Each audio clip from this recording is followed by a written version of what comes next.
This season is by far the worst. Max Verstappen dominates the Bahrain Grand Prix. Max Verstappen wins the Australian Grand Prix. Max Verstappen wins the Miami Grand Prix. Max Verstappen wins the Spanish Grand Prix. Max Verstappen wins the Monaco Grand Prix. Yeah, thanks Max. I really appreciate that you are so good. Since my childhood, I loved watching Formula 1. But let's be honest, F1 has a big problem.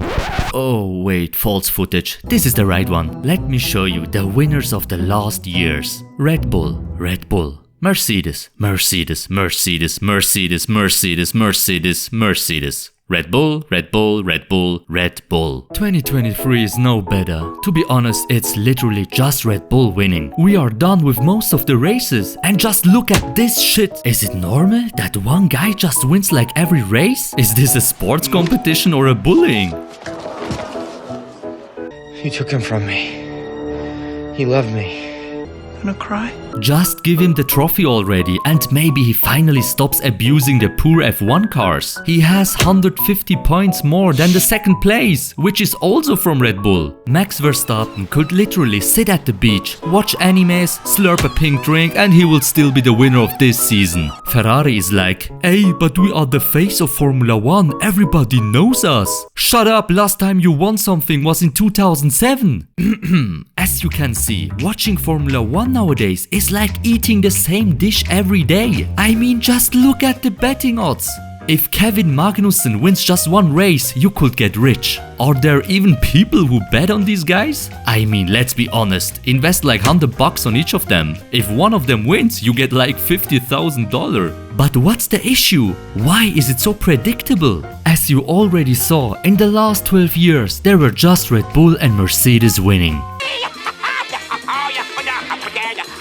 The further back in F1 history you go, the less sustained dominance of one team you see. For a long time, F1 racing was technology limited. It means it was more likely that another team could get faster if you had the strongest car.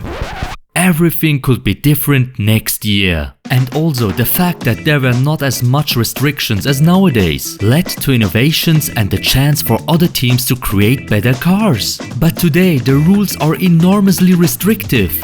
My ridiculously circuitous plan is 1/4 complete.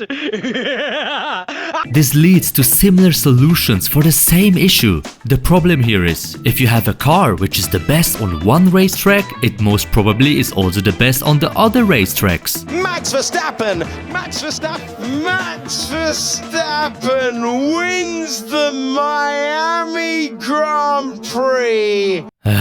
The other teams have the same solution as you, but yours is better. As the rules are so strict, this leads to fewer variables and the remaining ones are heavily controlled. There is just no room for optimization. If your car is not the best overall, you lose, regardless of how good a driver you are. And now, it's clear that Red Bull has the best cars.